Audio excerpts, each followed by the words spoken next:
في بطن بني سعد، حيث القسوة تلين لبركة الغلام الهاشمي، نبت محمد نباتا لا يشبه نبو الصبيان، ولم يكن تعلق حليمة به مجرد وفاء للرضا، بل كان ولعا خالط نياط قلبها، فكانت لا تطيق عنه صبرا، تراه يكبر في اليوم كانما يكبر في شهر، وتزداد به شغفا كلما أبصرت نور وجهه. واه يا حارث، كيف لي بنزعه من قلبي؟ والله ما فارقتنا البركة منذ حل في ديارنا، ولقد كنت أحرص الناس على مكثه عندي، أضن به عن النسمة العابرة، فكيف أسعى به إلى مكة طائعا؟ يا حليمة، صدق وجدك، ولكن الحذر غلب الصبر. لقد خشيت أن يكون الغلام قد أصيب أو طرقه طارق من السماء.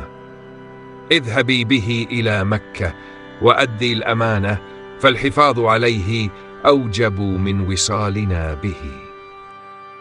وبينما هما في طريق الأوبة، برز من غبار الفيافي نفر من الحبشة نصارى، استوقفتهم ملامح الغلام، فقلبوه بأيديهم وتفحصوه بذهول، وكأنهم يقرؤون في وجهه علامات النبوة. لتأخذن هذا الغلام إلى ملكنا، فإن له شأنا نعرفه ونعرف أمره. بل هو ابني، إلي يا محمد، إلي.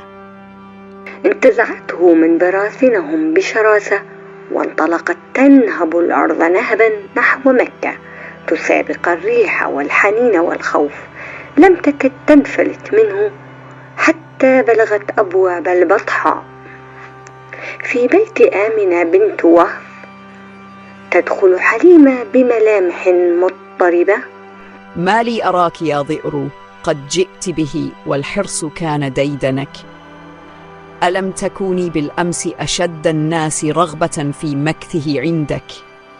يا ابنة وهب، قد قضيت الذي علي وتخوفت الأحداث عليه، فأديته إليك كما تحبين، سليما معافى. فاصدقيني خبرك، فما حرصك الذي أعرف ببارد هكذا؟ أفتخوفت عليه من الشيطان؟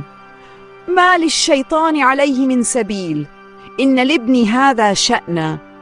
أرأيت حين حملت به لقد خرج مني نور أضاءت له قصور بصرى بالشام، فوالله ما رأيت حملا قط كان أخف منه، ولقد وقع حين ولدته واضعا يديه بالأرض شاخصا ببصره إلى السماء. انطلقي راشدة يا حليمة، ودعيه في كنف الله. مكة لا تنام على ضيم، فكيف إذا أظلت حليمة الغلام في زحام الناس؟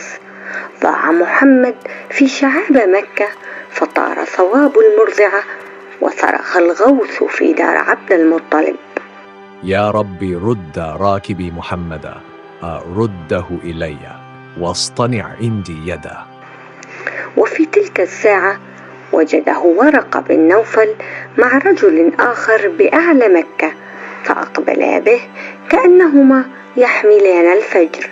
حمله الشيخ على عنقه وطاف به البيت يعود ويستودعه الله، ثم رده إلى أمه آمنة، واليقين يملأ جنبات مكة. تمضي الأعوام 6 وينبت الله الغلام نباتا حسنا، تخرج به أمه إلى أخواله من بني النجار بالمدينة.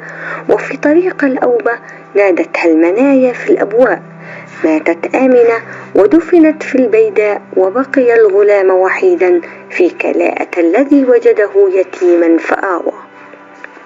عاد اليتيم إلى جده، فصار عبد المطلب لا يرى الدنيا إلا بعيني محمد. كان للشيخ فراش في ظل الكعبة مقام لا يجرؤ أحدا من بني على مسه إجلالا لوالدهم.